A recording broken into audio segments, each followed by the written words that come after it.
Hello everybody, मैं Rajesh Sharma, assistant professor computer science, आपका एक बार फिर से स्वागत करता हूं हमारी सी लैंग्वेज की क्लास में।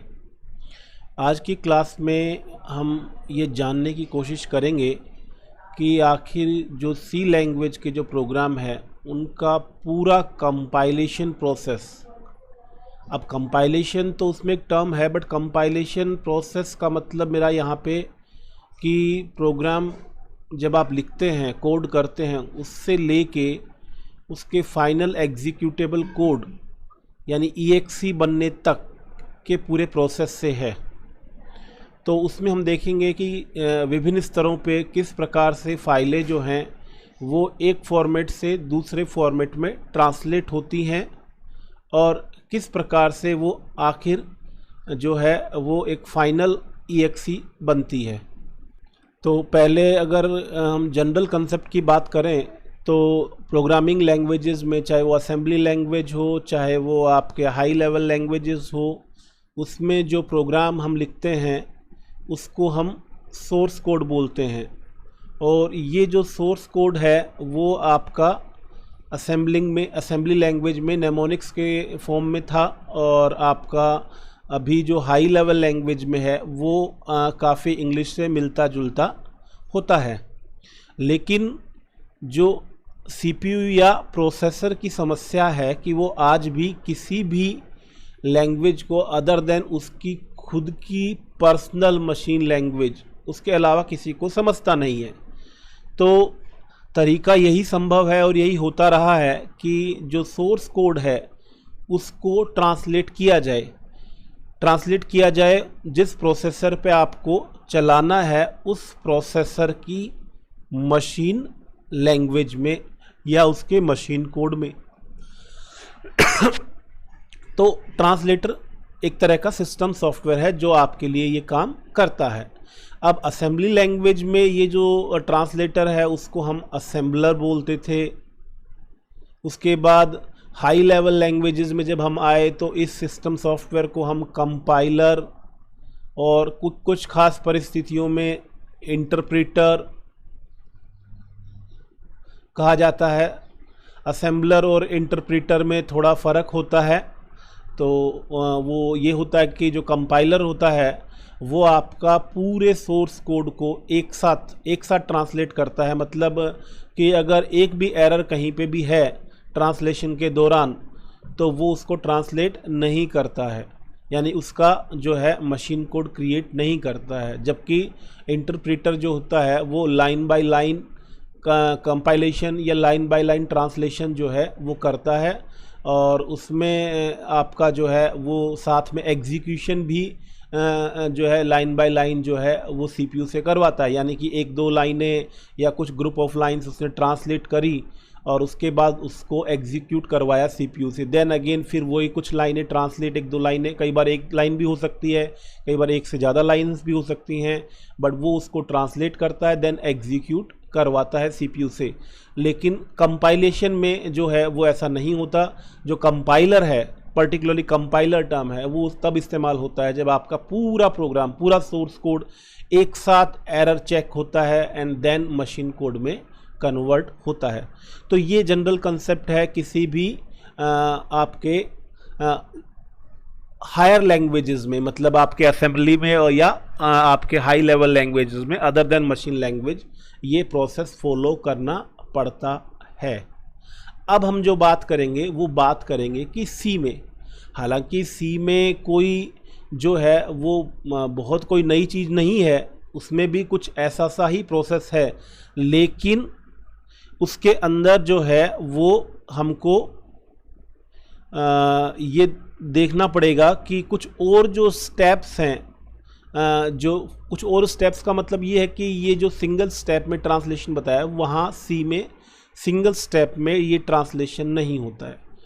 वहाँ पे 3 स्टेप में ये ट्रांसलेशन होता है कि सबसे पहले आपका सोर्स कोड जो है उसकी प्री प्रोसेसिंग होती है। प्री प्रोसेसिंग होने के बाद उसका कंपाइलेशन होता है, और फाइनली कंपाइलेशन होने के बाद आपकी लिंकिंग होती है। अब ये 3 अलग अलग स्टेप जो हैं वो ट्रांसलेशन प्रक्रिया का ही हिस्सा हैं।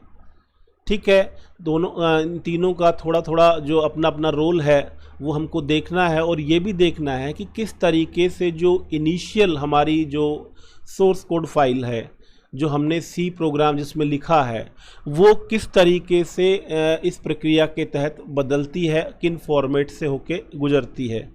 तो सबसे पहले मान लीजिए आपने कोई प्रोग्राम बनाया सी लैंग्वेज में, जैसे नाम मैं कुछ दे देता हूँ xyz.c,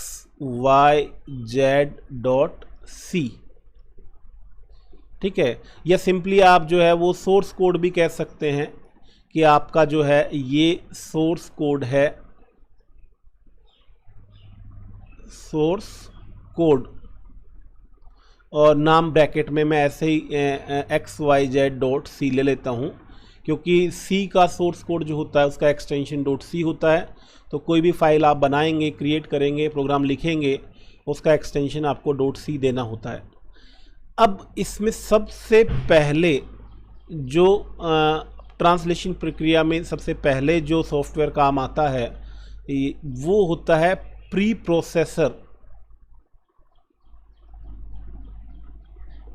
सी लैंग्वेज के अंदर कुछ खास तरह की स्टेटमेंट्स जो हैं वो यूज़ होती हैं, उनकी खास पहचान भी होती है कि वो हैश से स्टार्ट होती हैं, से hash include, hash define, hash if, बहुत सारी स्टेटमेंट्स या डायरेक्टिव्स ऐसी होती हैं जो हैश से स्टार्ट होती हैं।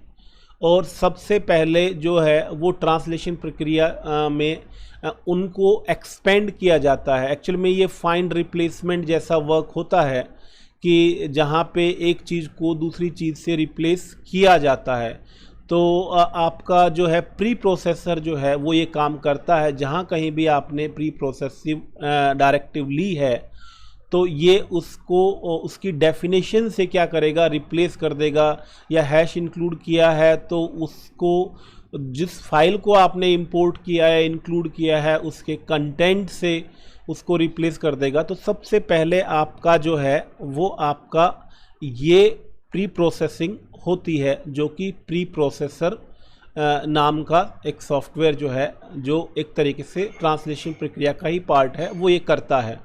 और उसके बाद जो है वो हमारा एक्सपेंडेड सोर्स कोड बनता है। यानी कि एक्सपेंडेड इसलिए हम बोल रहे हैं क्योंकि आपका जो सोर्स कोड था पहले, उसमें बहुत सारी चीज़ें ऐसी थी जो शॉर्ट में एब्रीविएटेड, या आपका एक तरीके से कुछ ख़ास तरह के सिंबल्स या कुछ ख़ास तरह के डेफिनेशंस ऐसी थी, या जो कि मतलब सिर्फ उनका नाम था और उनकी कंप्लीट डेफिनेशन नहीं थी। तो यहाँ पे प्री प्रोसेसिंग के दौरान उनको एक्सपेंड कर दिया गया, उनको रिप्लेस कर दिया गया उनकी डेफिनेशन से। तो उससे आपका जो कोड बनता है, ध्यान रखिएगा ये भी सी लैंग्वेज में ही वैसे होगा आपका, मतलब इसमें अभी भी आपका जो पर्टिकुलर प्रोसेसर है उसकी मशीन लैंग्वेज जनरेट नहीं हुई है। तो लेकिन ये भी आपका, मैंने कहा सोर्स कोड ये, बट एक्सपेंडेड सोर्स कोड है। और यहाँ पे इसका जो एक्सटेंशन है या जो फाइल है वो xyz.i, एक्सपेंडेड सोर्स कोड का एक्सटेंशन .i होता है। तो प्री प्रोसेसिंग के बाद आपका एक्सपेंडेड सोर्स कोड बनता है। अब चूंकि आपका सोर्स कोड तो कंप्लीट हो चुका है, आपने जो लिखा वो पूरा जो लॉजिक है वो आपका अब तैयार है मशीन कोड में कन्वर्ट किए जाने के लिए। तो इसके लिए आपका देन कंपाइलर वर्क करता है, और जो कंपाइलर है जैसा नाम है, और जनरली वो काम प्री प्रोसेसर भी करता है, लिंकर भी करता है, लेकिन जो मेन जो नाम है वो कंपाइलर का ही आता है। प्रोसेसिंग को हम कंपाइलेशन प्रोसेस कहते हैं क्योंकि सबसे बड़ा रोल इसी का होता है। तो ये जो कंपाइलर है इसका जो मेन वर्क है वो है ट्रांसलेशन, और ये एक्चुअली में मशीन कोड में जनरेट करता है, कोड को कन्वर्ट करता है सोर्स कोड को, ताकि आपका सीपीयू या प्रोसेसर उसको समझ सके। लेकिन इस प्रक्रिया का एक हिस्सा और भी है, और वो है एरर चेकिंग। क्योंकि जब आप प्रोग्राम लिखते हैं तो उसमें कई तरह की एरर हो सकती है, क्योंकि हर लैंग्वेज की, जैसे आपके इंग्लिश की या दूसरी लैंग्वेज हिंदी की या जो जनरल नेचुरल लैंग्वेज हैं उनकी एक ग्रामर होती है, वैसे ही प्रोग्रामिंग लैंग्वेजेस की भी ग्रामर होती है। हर इंस्ट्रक्शन या स्टेटमेंट को लिखने का एक सिंटेक्स होता है, तो अगर उसको फॉलो नहीं किया जाए या उसमें चूक हो जाए तो आपका जो है कोड है उसको मशीन कोड में ट्रांसलेट नहीं किया जा सकता। तो इसीलिए जो आपका कंपाइलर है वो दो काम करता है। एक तो करता है एरर चेकिंग, तो वो क्या करेगा, पहले आपके पूरे सोर्स कोड में, एक्सपेंडेड सोर्स कोड में वो चेक करेगा कहीं किसी स्टेटमेंट में या कहीं किसी लाइन में कहीं कोई किसी प्रकार का सिंथेटिकल एरर तो नहीं है। ठीक है, मैं क्लियर कर दूं, वो सिर्फ सिंथेटिकल एरर या ग्रामेटिकल एरर ही पकड़ सकता है, कोई लॉजिकल एरर उसके द्वारा नहीं पकड़ा जा सकता। लॉजिकल एरर का मतलब, अगर आपने मान लीजिए एरिया ऑफ सर्किल आपको निकालना है, एरिया ऑफ सर्किल जो होता है वो पाई आर स्क्वायर होता है, आपने उसका फॉर्मूला पाई आर स्क्वायर की बजाय 2 पाई आर लिख दिया, तो ये बात कंप्यूटर नहीं जानता है या कंपाइलर नहीं जानता है कि एरिया ऑफ सर्किल क्या होता है। वो सिर्फ ये सिंटेक्स चेक करेगा कि वो आपने जो फॉर्मूला लिखा है वो सही फॉर्मेट में या सही सिंटेक्स में लिखा है कि नहीं लिखा है। तो लॉजिकल एरर फिर भी रह सकती हैं, वो बाद में जो है जब आप प्रोग्राम चला के देखते हैं तो उसमें डिबगिंग कर सकते हैं बाद में, और वो आपको खुद को ही करनी होती है, उसमें आपका मशीन ज़्यादा कुछ हेल्प नहीं कर सकती। थोड़ा बहुत ठीक है, कुछ टूल्स होते हैं आईडीई में जो आपकी थोड़ी बहुत हेल्प कर सकते हैं, बट मेनली कंपाइलर का काम नहीं है कि लॉजिकल एरर्स को पकड़े, वो सिर्फ सिंथेटिकल एरर्स को चेक करता है। और अगर कोई सिंथेटिकल एरर है किसी भी लाइन में, इवन भले ही आखिरी लाइन में भी हो, वो जितने भी सिंथेटिकल एरर्स होंगे, ग्रामेटिकल एरर्स होंगे, उनको शो करेगा, उनकी पोजीशन बताएगा, और उसको आप बाद में क्या करेंगे, आईडीई में जाके या जहाँ भी आपने कोड किया है, टेक्स्ट एडिटर में किया हो चाहे कहीं भी किया हो, उनको आप करेक्ट करेंगे और फिर वापस से कंपाइल करेंगे। जब तक सारे एरर्स, सारे सिंथेटिकल एरर्स करेक्ट नहीं किए जाएंगे तब तक आपका प्रोग्राम जो है वो ट्रांसलेट नहीं हो पाएगा, उसका मशीन कोड नहीं बन पाएगा। तो जो कंपाइलर है वो देन, अगर मान लीजिए कि आपने सारे एरर्स दूर कर दिए, तो देन आपका बनता है ऑब्जेक्ट कोड। तो ऑब्जेक्ट कोड जो है और उसका एक्सटेंशन जो होता है उसका होता है .obj, और ये आपके सीपीयू के लिए, प्रोसेसर के लिए वो ग्रुप ऑफ इंस्ट्रक्शन या सेट ऑफ इंस्ट्रक्शन या प्रोग्राम है जिसको वो एग्जीक्यूट करने में सक्षम है, क्योंकि ये उसकी लैंग्वेज में है जो कि वो समझता है। लेकिन इसमें एक स्टेप और अभी बाकी रह जाता है, और वो है आपका लिंकिंग। अब ये क्या चीज़ है, जब हमने कहा कि जब हमने मशीन कोड बना दिया या कंपाइलर ने ट्रांसलेट कर दिया और सीपीयू उसको समझता है, तो एग्जीक्यूट क्यों नहीं कर देता। अब इसमें समस्या ये रह जाती है, क्योंकि जब हम प्रोग्राम डेवलप करते हैं तो सारी चीज़ें हम नहीं बनाते हैं या नहीं बना सकते हैं। बहुत सारी चीज़ें ऐसी होती हैं जो हम बनी बनाई यूज़ करते हैं, जो कि आपके लैंग्वेज प्लेटफॉर्म पे या डेवलपमेंट किट में या आईडी में उपलब्ध होती हैं, तो उनका इस्तेमाल हम करते हैं।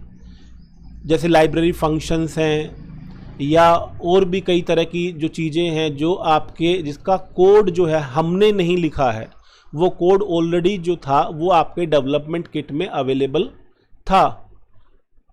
या ऐसा भी हो सकता है कि हम ऐसी कोई चीज़ जो है उसका इस्तेमाल कर रहे हैं कोड के अंदर, जो कि हमारे प्रोग्राम के अंदर उस फाइल में, जो सोर्स फाइल है उसमें नहीं होने के बजाय किसी दूसरी फाइल में जो है वो लिखी हुई है या कोड की हुई है। तो ऐसी सूरत में उस चीज़ को, जो दूसरी फाइल में हो सकती है, लाइब्रेरी में हो सकती है, यानी अल्टीमेटली हमारी फाइल में, सोर्स फाइल में नहीं है, तो उसको भी अटैच या इनकॉर्पोरेट किया जाना ज़रूरी है। अदरवाइज जब प्रोग्राम एग्जीक्यूट होगा तो आप सोचिए कि सीपीयू को अगर वो रिसोर्स नहीं मिला जो कि आपकी फाइल में नहीं है लेकिन आपने यूज़ लिया है, तो वो कैसे उसको कंप्लीट करेगा, एग्जीक्यूशन को कैसे आगे प्रोसीड करेगा। तो उसमें समस्याएं आएंगी। तो इसी चीज़ को पूरा करने के लिए आपका नेक्स्ट एक लेवल है, दैट इज़ लिंकिंग, और उसके लिए आपका एक खास सिस्टम सॉफ्टवेयर होता है लिंकर, जो कि आपके ऑब्जेक्ट कोड को लेके उसको कन्वर्ट करता है एग्जीक्यूटेबल फाइल में, जो कि फाइनल एक तरीके से वो प्रोग्राम होता है जिसको सीपीयू एग्जीक्यूट करता है और जिसमें आपका कोई किसी तरह का एरर बचे रहने की गुंजाइश नहीं रहती है। तो उसको हम बोलते हैं एग्जीक्यूटेबल कोड। तो अगर मान लीजिए आपकी फाइल XYZ नाम से आपने बनाई थी, तो इसका एक्सटेंशन होता है xyz.exe। और मेन जो लिंकर ने इसमें काम किया वो यही किया कि उसने जो भी एक्सटर्नल रेफरेंसेस थे, ऐसे रिसोर्सेज के जो आपके प्रोग्राम में, आपके सोर्स प्रोग्राम में कोडेड नहीं थे, उसको उसने इंक्लूड किया, अटैच किया, चाहे वो लाइब्रेरी में रहे हों, चाहे किसी दूसरी फाइल में रहे हों, चाहे ऑपरेटिंग सिस्टम से लिए हों, चाहे कहीं भी कोई दूसरा सोर्स हो। तो उसको रिजोल्व करना, ऐसे एक्सटर्नल रेफरेंसेस को रिजोल्व करना लिंकर की जिम्मेदारी होती है। और ये जब प्रक्रिया पूरी हो जाती है तो आपका पूरा प्रोग्राम जो है, वो जो आपने लिखा और जो बाहर से आपने रेडीमेड यूज़ किया, वो पूरा मशीन फॉर्मेट में या उस फॉर्मेट में आ जाता है जिसको आपका सीपीयू समझता है। और फिर उस EXE को या एग्जीक्यूटेबल फाइल को हम डायरेक्टली एग्जीक्यूट कर सकते हैं। कमांड मोड पे जाके रन करना चाहें तो कमांड मोड पे, मतलब डॉस मोड पे जाके करिए। अगर आप विंडोज़ से करना चाहते हैं तो सीधा उस एग्जीक्यूटेबल फाइल पे डबल क्लिक कर दीजिए, वो आपका प्रोग्राम रन हो जाएगा।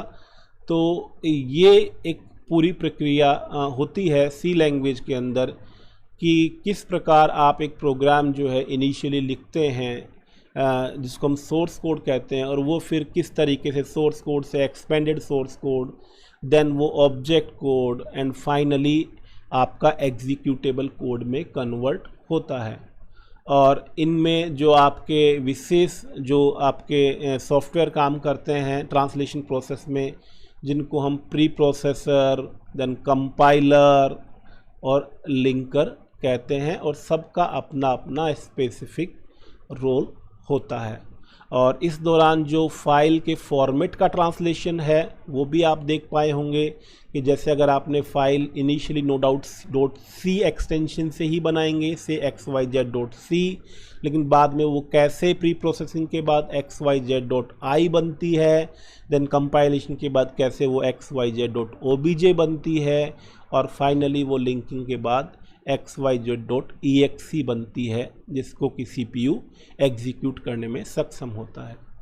तो ये था C का पूरा कंपाइलेशन, या कंपाइलेशन से कहीं ज़्यादा सही टर्म इस्तेमाल करें तो पूरा ट्रांसलेशन प्रोसेस। तो आज के लिए इतना ही। Thank you very much.